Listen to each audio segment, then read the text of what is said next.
ओम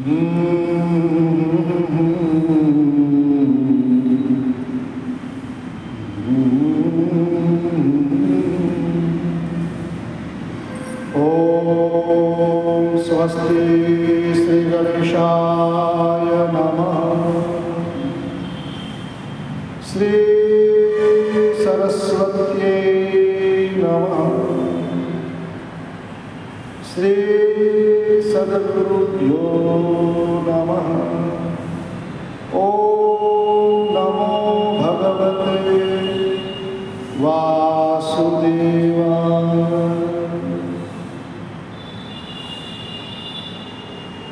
वक्रतुंड महाकाय सूर्यकोटि समप्रभ निर्विघ्नं कुरु मे देव शुभकार्येषु सर्वदा। वसुदेवसुतं देवं कंसचाणूरमर्दनं देवकी परमानन्दं कृष्णं वन्दे जगद्गुरुम्। श्रीद्वारिकाधीश की जय। श्री बालकृष्ण भगवान की जय। श्री रामचंद्र भगवान, श्री सद्गुरु भगवान। ओम नमः पार्वती पतये हर हर महादेव। हरे राम हरे राम, राम राम हरे हरे।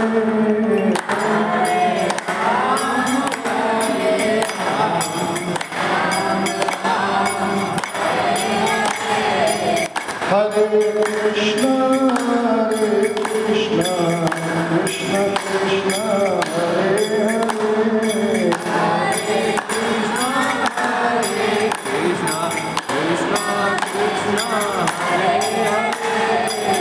हरे राम राम राम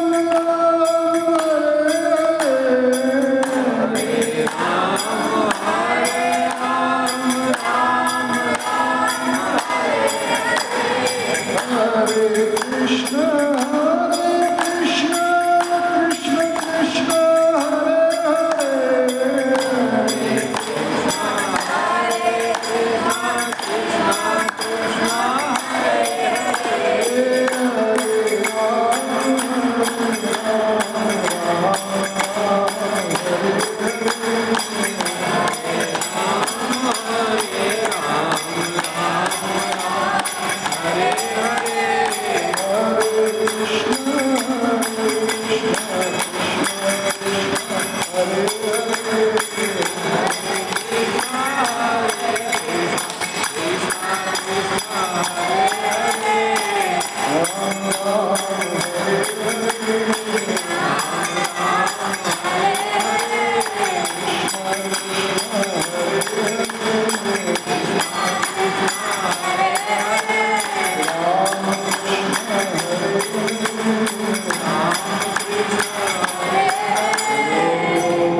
कृष्णं वन्दे व्रजप्रियं।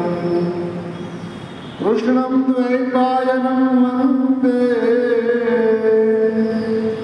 श्रीकृष्णं वन्दे पृथासुतं। श्रीकृष्णं वन्दे पृथासुतं। बोलिए श्री गोवर्धननाथ की, श्री व्यास नारायण भगवान की, श्री सुखदेव जी महाराज, श्री परीक्षित जी महाराज की, सब संतन की, सब भक्तन की। श्रीमद् भागवत नित्य सत्संग कथा में सुत जी महाराज कहते हैं ये महात्म्यों में नारद जी द्वारा आयोजन ये कथा का हुआ। नारद जैसे ज्ञानी लोग जब उस कथा का आयोजन करते हैं तब वो कथा और अद्भुत, अविस्मरणीय और आनंददायी बन जाती है। क्योंकि जब ये नारद जैसे संत महापुरुष ज्ञानी केवल नारायण के सिवा जिनको कुछ दिखता नहीं, नारायण के सिवा बोलना नहीं, नारायण के सिवा सुनना नहीं, नारायण को ही पूरा जीवन जो बना दिया है, जिनने अपना जीवन नारायणमय, नारायण ही जीवन, ऐसे जब आयोजक भागवत के होते हैं। या वो भी बात बताई कि भागवत का आयोजन प्रयोजन कुछ भी हो और बिना प्रयोजन आयोजन होता ही नहीं, लेकिन फिर भी आयोजक, उसका जो आयोजन करने वाले आयोजक नारद जैसे जो होते हैं तो उसका प्रयोजन भी बड़ा हितकारी उपकारी होता है। उनमें हित और उपकार, सामने वाला का कल्याण। कीट मात्र तैर जाते हैं जैसे जब ऐसे महापुरुष ज्ञानी जन का आयोजन जब होता है। और ज्ञानी जन लोग केवल ज्ञानवर्धन, ज्ञान प्राप्ति, क्योंकि बिना ज्ञान परमात्मा की प्राप्ति भगवद गीता भी दुर्लभ बताती है। भगवान स्वयं बोले ज्ञानीवान माम प्रपद्यन्ते, मुझे जो प्राप्त करना है वो कौन कर सकता है? ज्ञानीवान, जिसके अंदर जो ज्ञान,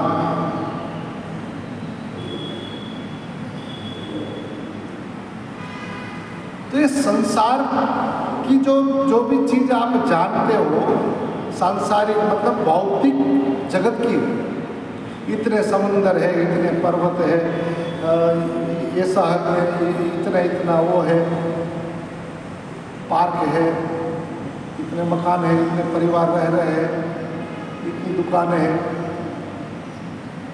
ये सब सांसारिक जो भी आपके पास जो माहिती भौतिक जगत की, वो केवल माहिती, उसको ज्ञान नहीं कहा जाता है। चाहे पूरी दुनिया का देशों का नाम याद हो, पूरी दुनिया के शहरों का नाम याद हो, जिनको पूरी दुनिया का राष्ट्रपतियों का नाम याद हो, मान पूरा भौतिक जगत का पूरा, तो उसको ज्ञानी नहीं कहा जाता, उसको माहितगार आप कह सकते हैं। उसको भाई माहिती है उनको।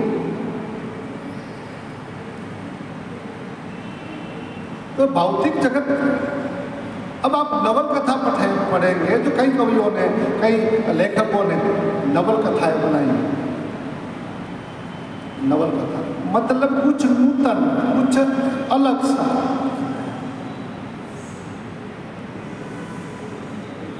अपनी कल्पना से, केवल कल्पना से, या कोई पूर्व में इतिहास, कोई ऐसी घटना ऐसी घटी है, जैसे लैला मजनू, बहुत बड़े प्रेमी, कोई संगीत की दुनिया में बड़ा सा बड़ा तानसेन जो है संगीत की दुनिया का, तो ऐसे कोई कला जगत के या कोई विशिष्ट व्यक्ति द्वारा कुछ विशिष्ट किया हुआ कुछ, मतलब जो नाटक या ऐसे कुछ बनी ऐतिहासिक बात, उसको अपने हिसाब से थोड़ी अपनी कल्पना, थोड़ा मरी मसाला अंदर डाल के, जैसे मतलब वो पुस्तक बनाते हैं नवल कथा के रूप में। लेकिन उन्हीं से केवल आपका मन प्रसन्न हो सकता है वो पढ़ के, लेकिन उसके बारे में आप मनोमंथन करना चाहो या चिंतन करना चाहो तो उसमें कुछ बात में नहीं आता। जैसे केवल पानी को आप कितना भी वो वलूना करें, मक्खन नहीं मिलने वाला। वो तो दूध से दही बनाओ और वो असल दूध से जो बना हुआ दही जो है उसको यदि आप मथोगे तो ही मक्खन मिल सकता है। तो ऐसी तरह ज्ञान जो प्रभु प्राप्ति कराने वाला ज्ञान की बात है यह। हमने एक संदर्भ में देखा, मतलब दृष्टांत में, कि वो प्रोफेसर लोग सब नौका में जा रहे थे तो कहा कि ये ज्ञान है तो इतिहास की माहिती है, ये माहिती है हम सबकी। और फिर वो मल्लाह अनपढ़ था, लेकिन एक ही बात में वो तीनों को हरा दिया कि महाराज ये सब मुझे ये ज्ञान तो नहीं है, लेकिन आपको तैरने का ज्ञान है, क्योंकि वो नहीं है तो आप पूरे पानी में हो। तो मानव जीवन की परम उपलब्धि या परम लक्ष्य जो है वो ज्ञानोपार्जन है। आपके पास गाय भैंस हो, दूध देने वाले पशु हो, और आपके पास यदि घी की एक बूंद दीप जलाना है और घी की चम्मच या एक बूंद न हो, तो ये क्या पशु, मतलब ये गाय भैंस का जो आप वो मेहनत कर रहे हो उसको पालने का वो सब कर रहे हो, क्या मतलब हुआ? एक बूंद यदि दीपक जलाने के लिए वो यदि घी नहीं आपने रखा तो या नहीं है। तो ऐसी तरह ये जिंदगी हमको जो मिली है, मानव जीवन की जिंदगी, हम जो पालते हैं उनको, और यदि अंदर प्रकाशित होने के लिए यदि आत्मा का प्रकाश जिनसे जो प्राप्त होता है वो रूपी यदि घी या ज्ञान रूपी घी, ज्ञान को घी कहा, आगे आएगी बात सब हम समझेंगे। लेकिन ये पूर्व भूमिका, महात्मा की भूमिका क्या है? पूर्व भूमिका। ऐसी पूर्व भूमिका से आप समझते जाओगे तो जो मूल चीज है वो अपने आप समझ जाएंगे। इसलिए घी जो है ना, दूध कितना भी हो आप पी जाओ, पेट भर जाएगा, लेकिन जो उनसे मतलब जो विटामिन वो जो है वो पूर्ण रूप में आप नहीं प्राप्त कर सकते। 5 लीटर दूध की क्षमता है आपके पीने की, मतलब पी जाओ आप, लेकिन 50 ग्राम घी खाने के बाद जो संबल, मतलब जो बल प्राप्त होता है, जो रसायन जो बनता है शरीर को पुष्ट करने का, वो 5 लीटर दूध पीने से नहीं होता है। ऐसी तरह नवलकथा आप अनेक पढ़ लो, 5 नहीं 50 पढ़ ली आपने नवलकथा, लेकिन उनसे आपका आत्मज्ञान, जो मूल आपको जो चाहिए कि आत्मा ज्ञान या ज्ञान, वो प्रकाश नहीं प्राप्त कर सकते। दूध से दीपक नहीं जल सकता, सीधी सी बात। दूध में है चीज, वो चीज है, लेकिन डायरेक्ट उनसे। तो ये नवलकथाएं ये सब जो है, हम तो शुरुआत में हमारी क्योंकि डायरेक्ट आप ये चीज़ पकड़ लेंगे तो आपको नहीं समझ में भी नहीं आएगा, क्योंकि आटी घूटी वाली ये बात है सब। इसमें क्या है समझना बहुत अघरा है। सूर्य वंश को आप लेके चलोगे, राम तक नहीं पहुंच पाएंगे। बीच में ऐसी इतनी सब वो बातें चलती है, यार ये क्यों हुआ, ये क्यों हुआ, ये हुआ तो भी राम जी, तो राम वहाँ हुआ क्यों हुआ नहीं, वहाँ से आगे निकलना है। दिलीप राजा की केवल गौ भक्ति ही देखना है आपको। अब गाय की सेवा क्यों करनी पड़ी, उसकी संतान नहीं दी है सबको, उस चीज में जाना ही नहीं है। सूर्यवंश के प्रतापी राजा दिलीप का अज के रघु, ऐसे अज के रघु के नहीं, सॉरी, दिलीप का रघु का अज, और अज के वहाँ दशरथ, फिर राम। तो अब दिलीप में वहाँ रुक जाएंगे, तो उसके वहाँ संतान क्यों नहीं दिया? ऐसा कैसा दिलीप अभागा? हम तो कई बार ऐसे बांझ को हम भागे जाते हैं, तो ऐसा कैसा, ऐसा क्यों? वहाँ रुकना ही नहीं।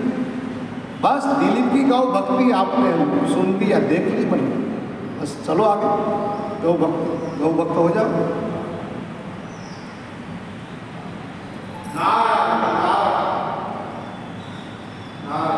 तो इसी तरह ये शुरुआत है। चलो आपकी रुचि थोड़ी वो नवल कथा में आप थोड़ा पढ़ो, एक पढ़ने की एक अभ्यास, पढ़ने का अभ्यास।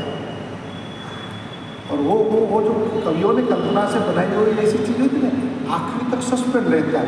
आप पूरा पढ़ोगे ना तब आपको पूरी कथा पूरी पढ़नी पड़ेगी। तो बाद में उससे आत्मकल्याण नहीं है, उससे कोई आपको कुछ नहीं मिलने वाला, लेकिन वांछन प्रवृत्ति आपकी और वो बने, इसलिए आपकी जिज्ञासा और हो। तो इसके लिए दूध ला दिया नहीं, उससे आगे बढ़ना है प्रक्रिया, नहीं तो 2 घंटे में वो बिगड़ जाएगा। इसी तरह ये बाँचने की, आपकी पढ़ने की रुचि के लिए वो सब चीज़ पहले आपकी रुचि जो है वो पढ़ो, आपकी एक अभ्यास हो जाएगा पढ़ने का। तो कई लोगों को तो ऐसी फिर आदत हो जाती है कि बिना पढ़े नींद नहीं आती। कुछ न कुछ भी हो, अरे 2 दिन का पुराना हो न्यूज़पेपर, अरे भाई 2 दिन पूरा, अरे कुछ पुराना हो मिलाओ, बोल खाली 2-3 लाइन पढ़ूंगा तो अपने आप नींद आ जाएगी। तो वांछन प्रवृत्ति दृढ़ हो जाए इसलिए हम करते, लेकिन उससे हमारा वो और आगे बढ़ना है। तो यहाँ इसलिए कल बात में सूत जी कहते हैं कि महाराज ये अन्य पुराणों या वेद उपनिषद वो पढ़ने से क्या कुछ नहीं, एकम भागवतम शास्त्रम मुक्तिदानेन दर्शयति। वेद वेदांत ज्ञानेश्च पुराणेश्च भ्रमावहे। अनेक पुराणों वेद वेदांत वो उल्टे अब भ्रमणा में हो जाओगे, भ्रम पैदा करेगा और उससे कोई कल्याण नहीं है।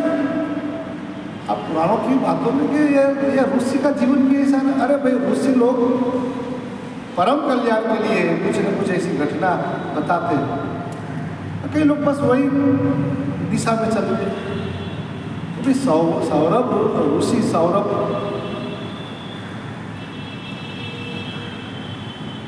जल में समाधि लगा के बैठ गए और तपस्या के बाद पूरी जीवन की तपस्या की सिद्धि जब प्राप्त हुई और आँख खोली तो कहते हैं कि मत्स्य को सांसारिक क्रिया में देखा, मन में वो भाव हो गया। राजा के पास मानदाता एक कन्या की शादी हमसे कराओ।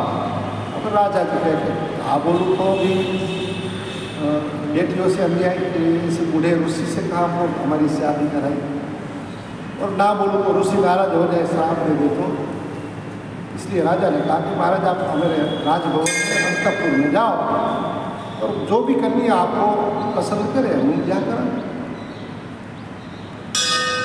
तो वो सब जो लीला करी आएगी, ये लीला भागवत में भी आएगी सौरभी ऋषि।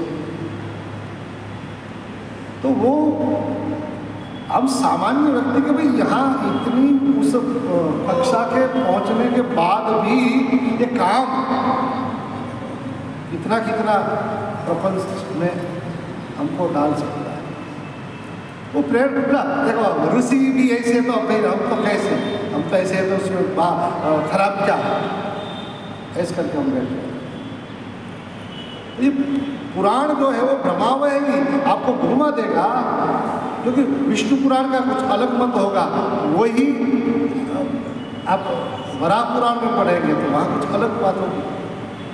सभी पुराणों में कृष्ण जन्म है, कृष्ण जन्म है, लेकिन भागवत जी का कृष्ण जन्म जो है वही मनाया जाता है और वही वैलिड है और उसको ही सुनना चाहिए, वो उसको ही मनाना चाहिए। क्यों?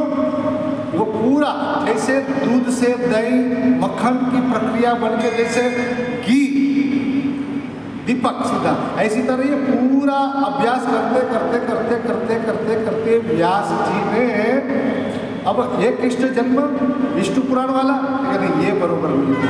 तो इसके बाद चलो दूसरा पुराण वराह पुराण, चलो इसमें कृष्ण को कैसे लाए, तो ये भी बरोबर नहीं है।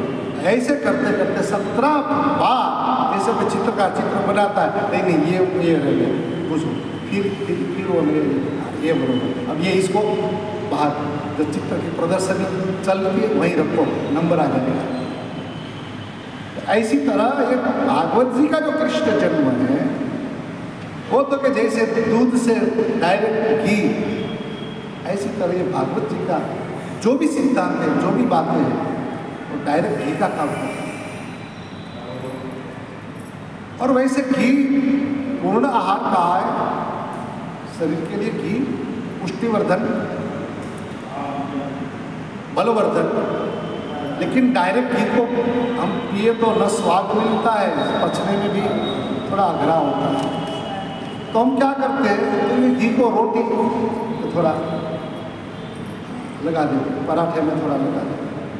तो ऐसी तरह व्यास जी ने घी तैयार किया, तो कह के भी ये वेद वेदांत ये सब क्या है, तो घी है। अब ये डायरेक्ट वेद वेदांत की बात करने जाएंगे तो वो अघरा है, समझना अघरा है, और जीवन में उसको उतारना आएगा ही। इसलिए ये पन्ने पन्ने पे, भागवत जी के पन्ने पन्ने में क्या है, एक एक पन्ना घी से भरा है, और एक एक कथा ऐसी रसप्रद बनाई कि वो रसप्रद कथा सुनते सुनते वो ज्ञान जो है ना अपने आप उतर गया। और अंत में जैसे परीक्षित कहता है महाराज, सिद्धोस्मि गुहितोस्मि भवता करुणात्मना श्रावितो यच्च में साक्षात अनादि विधनो हरि। ज्ञान के मूर्तिमंत स्वरूप परमात्मा हम जिसको कहते हैं, तो आपकी कथा सुनते सुनते श्रावितो यच्च में साक्षात अनादि विधनो हरि, हमको अब साक्षात भगवान दिखने लगे। तो ज्ञानीवान नाम प्रपद्यन्ते, ज्ञानी व्यक्ति ही मेरी प्राप्ति कर सकता है। और वो ज्ञान कहाँ से प्राप्त होता है, तो कि श्रद्धावान लभते ज्ञानम तत्पर संयतेन्द्रिय। श्रद्धावान लभते ज्ञानम, जिनके अंदर श्रद्धा है उसको वो ज्ञान की प्राप्ति होती है। श्रद्धा के बिना ज्ञान डायरेक्ट ज्ञान, उस श्रद्धा को ये हमारे उसमें साधु महापुरुषों ने श्रद्धा को गाय कहा, श्रद्धा को गाय कहा। गाय के बिना घी दूध नहीं। तो श्रद्धा को आप मतलब ऐसी पालो कि उसमें ज़्यादा से ज़्यादा घी का घटक। अब ये जर्सी गाय जो आई है वो गाय दूध बहुत ज़्यादा देती है, कहते हैं 15-15 लीटर दूध दे देती है, लेकिन उसमें तत्व घी निकालने जाओ तो हमारी देसी गाय जो है वो 10 लीटर में से जो घी निकलता है वो 15 लीटर में नहीं निकलता। और दूसरा उसकी जो साल संभाल और गाय की जो रखी जाए, हमने तो पाली है इसलिए पता है। और हमने तो वहाँ तक कभी मेरे राजकोट में जो किसान है वो गाय को बादाम पिस्ता और सब अमुक प्रकार की अश्वगंधा वो औषधि खिलाते, उससे जो दूध निकला उससे जो घी बनाया तो वो घी 2 लाख रुपये किलो बिकता है और विदेश में जाता है। विदेश वालों ने उसकी लेबोरेटरी करी तो कहते हैं कि वो घी में कैंसर के कीटाणु को मिटाने की शक्ति है। ये आज की, ऐसा नहीं हो, मैं पुरानी बात नहीं करता, ये आज की वर्तमान में वो किसान है, किसान कर रहा है और वो पैकेट में और 2 लाख रुपये में किलो बेच रहा है। लेकिन वो सामान्य घास खिलाने वाली गाय नहीं है। वो अब जो घास खिलाते हैं वो गाय नहीं है। बादाम काजू अश्वगंधा मतलब वो जो हमको जो महंगी औषधियाँ है वो औषधियाँ उसको खिलाई जाती है और उनसे दूध और उनसे वो जो घी। ऐसी तरह ये महापुरुषों ने मेरी श्रद्धाओं मतलब श्रद्धा को इतनी वजन का और भरोसा का, विश्वास का, तपस्या का, श्रद्धा रूपी गाय को संवर्धन किया और उसी से जो घी जो प्राप्त हुआ, सबसे महंगा घी, जिसको आप कृष्ण कहते हैं, जिसको आप राम कहते हैं। ऐसे थोड़ा कहीं बादाम पिस्ता खा लेने से कहीं नहीं, खिलाने से। ये गाय माता मतलब श्रद्धा है। आपकी श्रद्धा जितनी तपस्या रूपी बादाम या फिर आप का जप रूपी पिस्ता, मतलब जब तब योग साधना जितनी आपकी बलवान होगी उतनी श्रद्धा आपकी पुष्ट होगी, और वो श्रद्धा से ही, और इसलिए यहाँ बोला श्रद्धावान लभते ज्ञानम, लेकिन उसके बाद जो शब्द कृष्ण ने दिया तत्पर, ऐसा तत्परता, तत्परता मतलब बिल्कुल तैयार, ऐसा नहीं अरे महाराज रविवार को कथा होती तो हम आते, अरे बाद में याद आया रविवार को तो हमारा उधर मंगनी था तो हम चले, अब सोमवार को शाम को कथा हो तो हम आए, आना तो नहीं, जब भी कथा हो तत्पर, जब भी पूजा हमको तत्पर, तुरंत तत्पर संयतेन्द्रिय, इंद्रियों पर संयम, जितेंद्रिय जब आप होगे तब आपकी श्रद्धा रूपी गाय जो है वो पुष्ट होगी, ऐसा दूध देगी कि वो दूध का बना हुआ घी उत्तम से उत्तम, आप 2000 रुपया का घी भी मिलता है और 200 का भी मिलता है, गाय का घी, गाय का घी 200 रुपये का भी मिलता है और 2 लाख का भी मिलता है, लेकिन 200 वाला पूरा 1 किलो खा जाओ दिन में तो भी आपको कुछ तत्व न मिले, उल्टे का है हैरान परेशानियाँ बीमारी हो जाए। 2000 का भी आप खा जाओ, मतलब आधा किलो भी खा जाओ तो भी कुछ नहीं मिले, और उसकी 1 चम्मच काफ़ी हो जाए। ऐसी तरह आप कितना भी पुराण ये नवल कथाएं पढ़िए, लेकिन वो आपको आत्मोद्धारक नहीं हो सकती। आत्मोद्धारक तो केवल श्रीमद् भागवती वार्ता है, मुक्तिदाने नगर, मुक्ति देने वाली एक ही श्रीमद् भागवत कथा है। और ये भागवत हमने कल देखा, जो नित्य सुनते हैं, जिनके घर पे नित्य ये कथा होती है, वो घर तीर्थ रूप हो जाता है, और वहाँ मायका लाल की पाप या कोई दुर्गुण की ताकत नहीं है कि वहाँ प्रवेश कर सके। हजारों वर्षों में कर लो, वाजपेयी यज्ञ कर लो, लेकिन जो काम उनसे नहीं होता, केवल श्रीमद् भागवत से हो जाता है। गंगा तीर्थ करो, आप नित्य दान करो, लेकिन थोड़ा सा भी भागवत का श्रवण करने से ये सब फल आपको कथा से मिल जाता है। द्वादशात्मा प्रयागश्च कालः संवत्सरात्मकम् ब्राह्मणाग्नि होत्रं च सुरभिर्द्वादशी तथा वेदादिर्वेदमाता च पौरुषं सुक्तमेव च त्रयीं भागवतं चैव द्वादशर एव च श्लोकार्धं श्लोकपादं वा नित्यं भागवतोद्भवं पठस्व स्वमुखेनैव यदिच्छसि परां गतिम्। कहते कि श्लोक, आधा श्लोक केवल 1 पाद, 1 श्लोक 4 पद में होता है। जैसे हम बोलते हैं वसुदेव सुतं देवम, 1 पाद, कंस चाणूरमर्दनम, दूसरा पाद, दूसरा चरण, देवकी परमानंदम, तीसरा, कृष्णम वंदे जगद्गुरु, 4 पाद।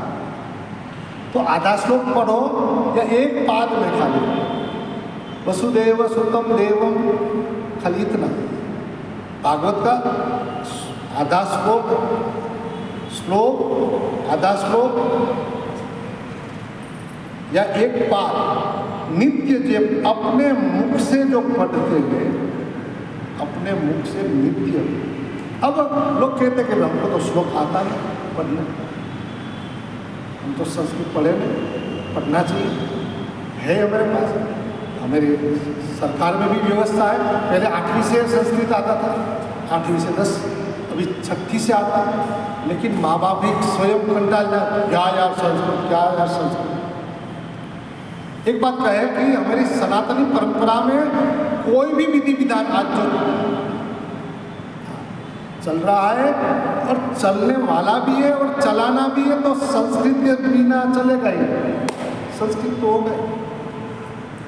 और सबसे पहली बात वो है, प्राथमिक बात मैं कहूँगा कि यदि आप संस्कृत नहीं जानते हैं और वो जो आपके वहाँ कुछ विधि विधान के लिए जो आए हैं उनको पता चल जाएगा, और लगभग आज घर घर पे ऐसा कोई संस्कृत जानता है तो विधि विधान कराने वाला है अपने हिसाब से। अब कभी कभी तो शादी में भी पितृतर्पण का मंत्र चालू कर देते हैं, कुछ पता ही नहीं चलता। लेकिन यदि थोड़ा संस्कृत का ज्ञान हमें है, जो धर्म आप पाल रहे हो थोड़ा बहुत तो आपको ज्ञान होना चाहिए। नहीं तो और व्यक्ति मतलब क्या भाई नहीं पूरा नहीं जाना, क्या कहते हैं पूरा नहीं जाना। आप हम ऐसा नहीं कहते कि बीच दरिए में आप तैरना सीख जाओ, सब लोग तैरना भी सब बात में निपुण हो जाए सब। लेकिन नदी के किनारे पे भी थोड़ा बहुत तो आप तैर सको, उतना तो प्रयास करना ही चाहिए। और वो यदि तैरने का थोड़ा भी अभ्यास है ना, मान लो कि बीच दरिया मध्य समुद्र में भी आप कहीं ऐसा हुआ हादसा, जो बड़ा तरवैया है ना, आप थोड़ा भी जानते हो, खाली इसका हाथ मिल गया ना, वो भी आप थोड़ा अपने प्रयास से भी आप निकल सकते हैं, जरूर निकल सकते हैं। हमने ये गंगा जी में पहली बार गए, पहली बार आप आए ना नहीं थे ना, तो पहली बार हम जब गया यात्रा में, वहाँ निर्जन निकेतन आश्रम बिल्कुल गंगा बहती है। अब स्वयं मेरा अनुभव देखा, वहाँ थे आश्रम में, तो वो वहाँ मई महीने में गर्मी में 3 बार सब लोग नहाते थे, सब लोग मजा लिया, बहुत आनंद आया। उस समय अधिक महीना था, पुरुषोत्तम मास, मई महीने में छुट्टी हो गई, पहला आयोजन था, आश्रम अच्छा मिल गया, तो उसमें मैं भी स्नान करने गया था। अब अभी तक किसी को सही नहीं बताया वो बात, क्योंकि सब लोग चिंता कर रहे हो, लेकिन मैं बचपन से मैं तैरना जानता था, मतलब हमारे हिसाब से नदी में मैं तैर सकता, आज भी तैर सकता, अभ्यास नहीं था। लेकिन फिर भी गंगा में वो प्रवाह में हम गए, सही में मैं नहीं, मतलब यदि वो तैरना मैं नहीं जाता, नहीं जानता, तो मैं सही में उस समय समाधि मेरी हो जाती गंगा जी में। लेकिन पाँव हिलाना और वो थोड़ा तैरना जो था, प्रवाह ले लिया था मुझे। और उस समय मैंने क्या किया, थोड़ी वो ट्रिक भी जानता था, मैंने क्या किया कि वो अब किनारे जाने का प्रयास नहीं करना है, और सामने किनारे पहले निकल जाओ। लेकिन ऐसे करते करते वो सामने किनारे पे जो तो ये किनारे पे क्या था, प्रवाह और ज़्यादा था, वो ऊंडाई गहराई तो थी, लेकिन प्रवाह भी ऐसा वो जैसे प्रवाह वो सामने वाले किनारे थे तो प्रवाह थोड़ी कम हो जाती। तो ऐसे ताश में ऐसे निकल गया, तो मैं तैरना जानता था इसलिए। उस समय कई लोगों ने कहा महाराज, मैंने कहा नहीं कुछ नहीं, मैं तो ऐसे ही मतलब गया था और निकल गया, नहीं तो सही में मैं ही कहता हूँ कि मैं डूबने वाला हूँ, मेरे पास कोई रास्ता ही नहीं। तो मैंने तैरा नहीं होता तो मैं जानता नहीं होता तो छोटी छोटी नदियों में गाँव में हम जाते थे, तो तैरना ऐसे फिर आ गया था। पहले तो खाली हाथ रख के खाली टांग हिलाते थे, फिर धीरे धीरे हाथ छोड़ के फिर अभी तैर लेते हैं, ऐसा नहीं है, 8-10 मिनट का अभ्यास है कछुए की तरह। लेकिन इतने बड़े प्रवाह में टिक नहीं सकते, लेकिन थोड़ा निकलना आसान हो जाता है यदि आपके पास। ऐसी तरह ये भागवत कथा या संस्कृत जो हमारा है, पूर्णतया तो नहीं आप जान सकेंगे, आपकी रुचि नहीं है। पहले सबसे बड़ी बात तो पहले रुचि नहीं, और रुचि होती तो संस्कृत जैसी कोई भाषा नहीं है, क्योंकि भाषा की जनता है, हर एक भाषा संस्कृत से ही निकली, और मूल को पकड़ लिया तो फिर बात खत्म हो गई। तो वो तो शुरुआत में आपके लिए नया है। संस्कृत आपके घर में भी वातावरण नहीं है, स्कूल में भी वातावरण नहीं है, और नया है तो थोड़ा नया तो कहीं भी आप जाएंगे, सेट होना पड़ता है। और सेट होने के बाद अब हम सूरत में नए आए तो हम भी 2-2 महीने में भग जाते थे, 2-2 महीने में भग जाते थे, सेट नहीं बने। अभी आप हमको रोज कहो कि चलो काठियावाड़ जाए महाराज, आपको कुछ नहीं करना, गाड़ी में बैठ जाओ, 2 साल में भी हम नहीं जाते, सेटलमेंट हो गए। तो ऐसी तरह कोई भी चीज़ का आप सेटलमेंट, ऐसे संस्कृत का सेटलमेंट पूरा ना हो तो ठीक है, लेकिन थोड़ा बहुत तो आपकी जानकारी लिए, आपके हित के लिए। अब आपके बच्चे की शादी हो रही है, उस समय ही पंडित जी श्लोक जो है उल्टा बोल रहे हैं, तो बोलो क्या परिणाम आता है?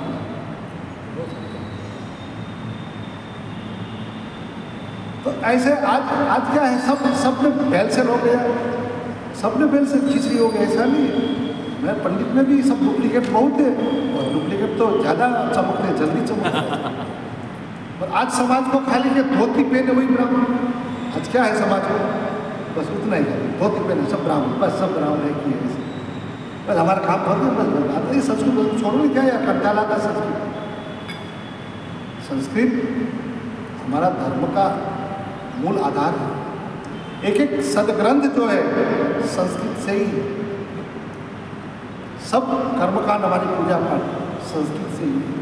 और हम तो कई जजमानों में जाते हैं पूजा पाठ करवाने, तो जब जजमान संस्कृत में श्लोक बोलते तो हमको तो और आनंद आता है, हमको लगे कि 2 श्लोक और बोले जाए। जैसे चाय में 2 बूंद और दूध का गिर जाए और चाय कैसी हो जाती है, कोई पानी गिरा दे तो बिगाड़ दिया हो जाए, 2 बूंद चाय की मतलब दूध की और हो जाए मजा आ जाए। ऐसी तरह आपके घर में 2 श्लोक और भी जो पंडित जी बोल देते हैं तो और भी आपकी। लेकिन अब क्या है, लोगों को बस हो गया, खाओ पियो मौज करो, रोटी कपड़ा और मकान, 4थी बात चाहिए, धर्म अर्थ काम, बस मुक्त को मुक्त से। और फिर कहते हैरान परेशान, मुक्त होते हुए भी बंदे हैं। मुक्त मतलब हमको किसी की जरूरत नहीं है, ऐसे हम क्या बोलते हो, हमको किसी की अब जरूरत नहीं है, हम किसी का आधार नहीं चाहते। 2 ही मिनट में आपको क्या यार, क्या यार। और एक बार यदि इन तीनों से निकल गए और मुक्ति का मार्ग या मुक्ति अपने हाथ में आ गई, और वो मुक्ति तो श्रीमद् भागवत वार्ता मुक्ति दान नगर देती। भागवत क्या देती है? मुक्ति। छेल्ला जो है आपका जो लक्ष्य, हमारा सही में लक्ष्य वो है मुक्ति, वो भागवत प्रदान करती है। और वो महाराज श्लोक आधा श्लोक अपने मुख से जो पढ़ते हैं तो उसको जब चाहे, यदि इच्छसी पराम गति, जब वो चाहे उसी समय उसको गति प्राप्त होती है।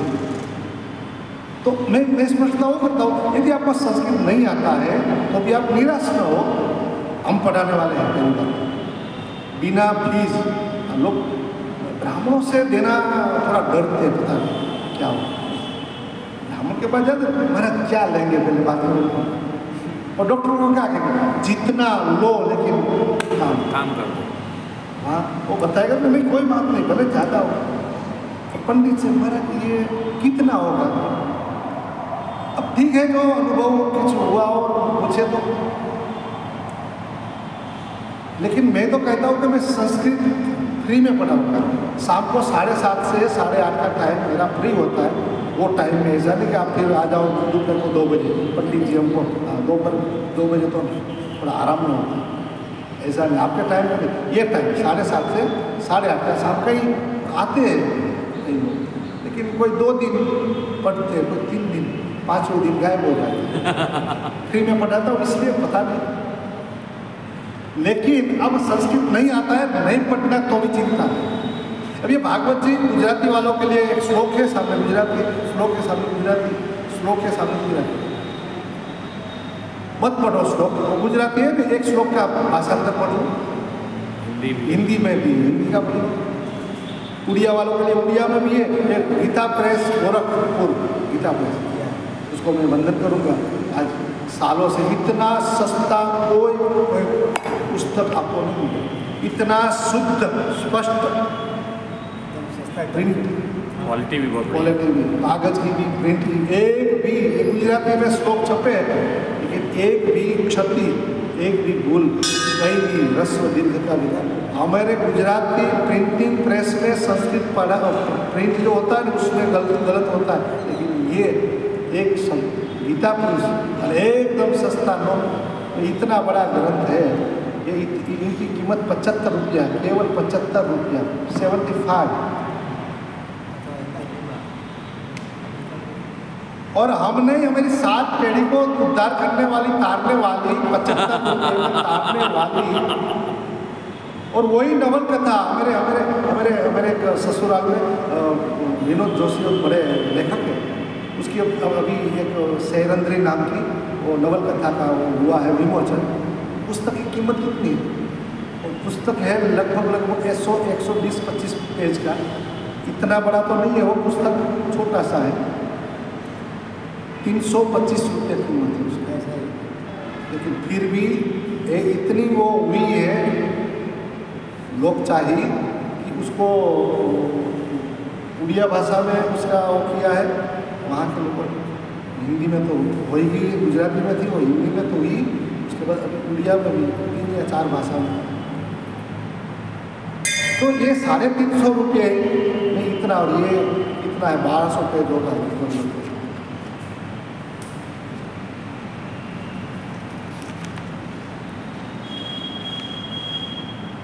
900 पेज 125 रुपये में आपको मिल रही है, या 75 रुपये, ऐसा कुछ है। दोनों भाग 125 रुपये होगा या ऐसा दिया था। तो उसमें गुजराती में, गुजराती वालों को गुजराती में है, हिंदी वालों को हिंदी में भी है, और ये गीता, हाँ गीता प्रेस वाला का तो पूरे भारत की कई भाषाओं में हर जगह अवेलेबल।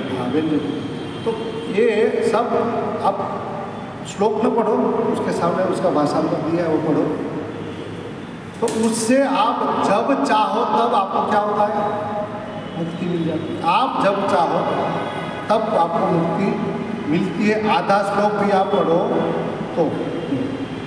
और आगे बताया वेदादि वेद माताश्च पौरुषम सुक्तमेव च त्रयी भागवतम चैव द्वादशाक्षर एव च द्वादशात्मा प्रयागश्च काल संवत्सरात्मक ब्राह्मणाश्चाग्निहोत्रम च सूर्यभिर्द्वादशी तथा।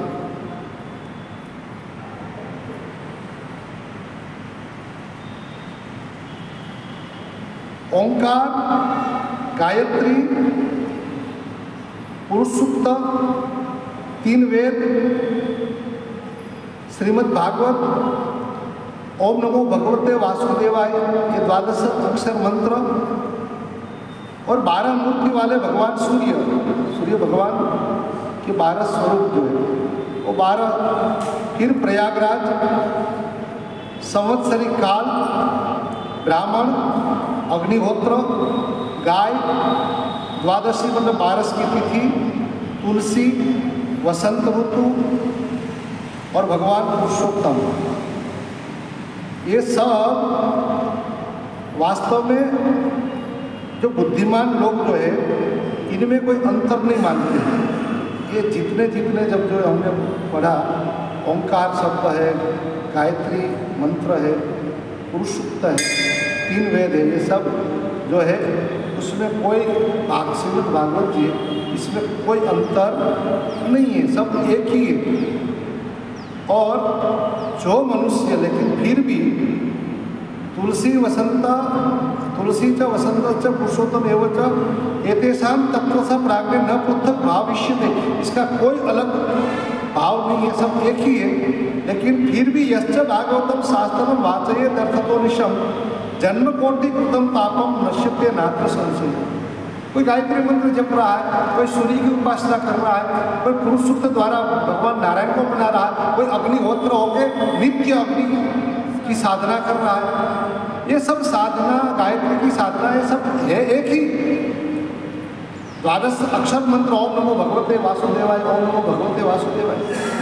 कोई द्वादशी तिथि के दिन एकादशी का व्रत करके द्वादशी का जो उद्यापन होता है उसमें जो दान दक्षिणा पूजा जब जो करता है वो द्वादशी का व्रत, ये सब है एक ही बुद्धिमान कहते हैं, ज्ञानीजन लोग कहते हैं। लेकिन उसमें भी भागवत शास्त्र जो है वो भागवत शास्त्र यदि नित्य जो पढ़ते हैं तो उसके लिए जन्म कोटि उत्तम पापम, करोड़ों जन्म का किया हुआ पाप नश्यते न अत्र संशय, वो नाश होता है, संशय करना चाहिए नहीं।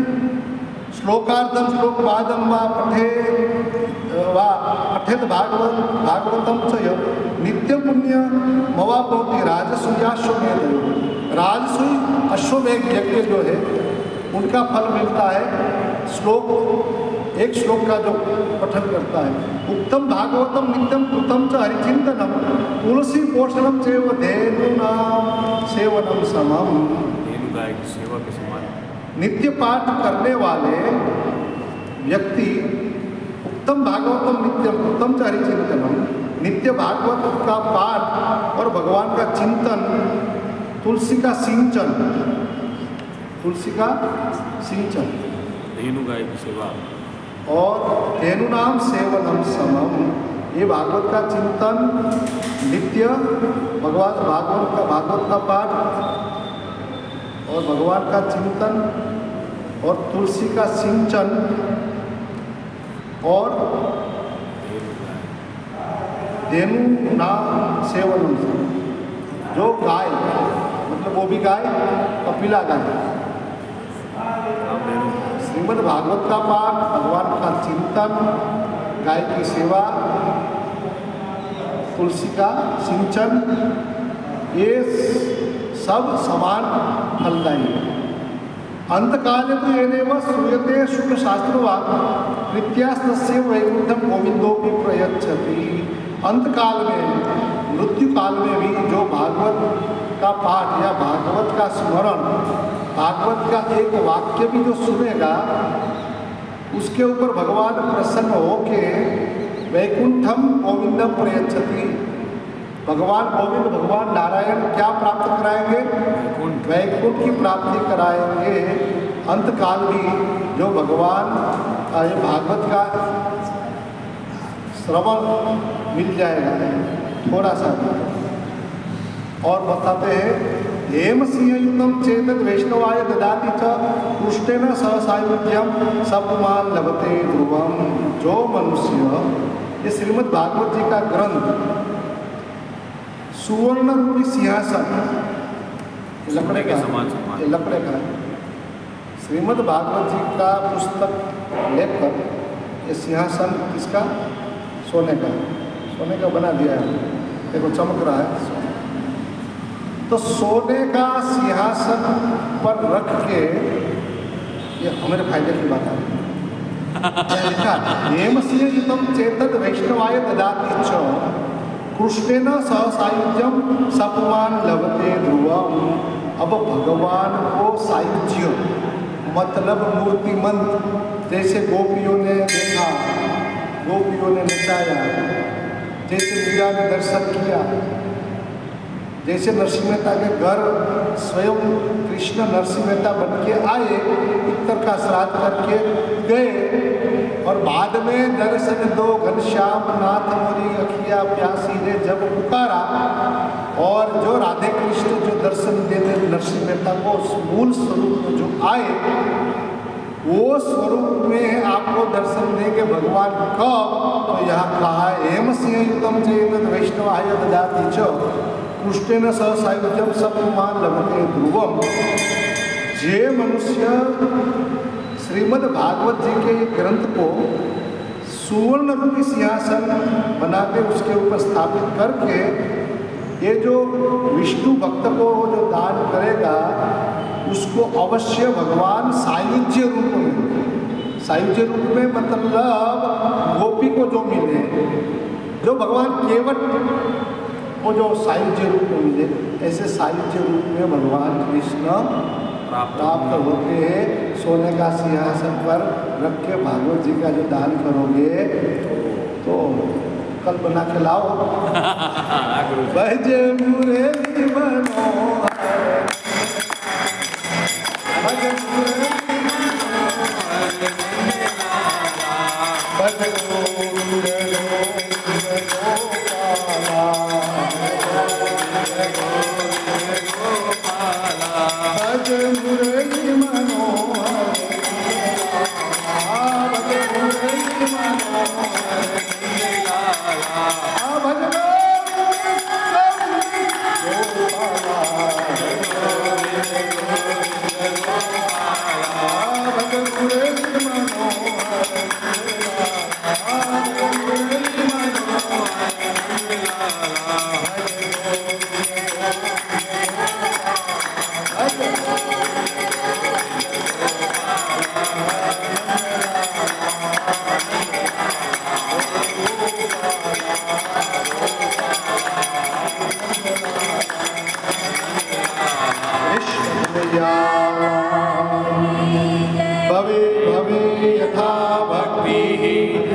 संकीर्तनं यस्य सर्वपापप्रणाशनं नमामो दुःखशमनं नमामि दुःखशमनं तं नमामि हरिं परं तं नमामि हरिपरं प्रणामो दुःखशमनं प्रणामो दुःखशमनं तं नमामि हरिं परं तं नमामि हरिपरं तं नमामि हरिं तं परं नमामि हरिपरं तं नमामि हरिं तं नमामि हरिपरं श्रीद्वारिकाधीश की जय श्री रामचंद्र भगवान जय हो श्री लक्ष्मी नारायण भगवान श्री सद्गुरु भगवान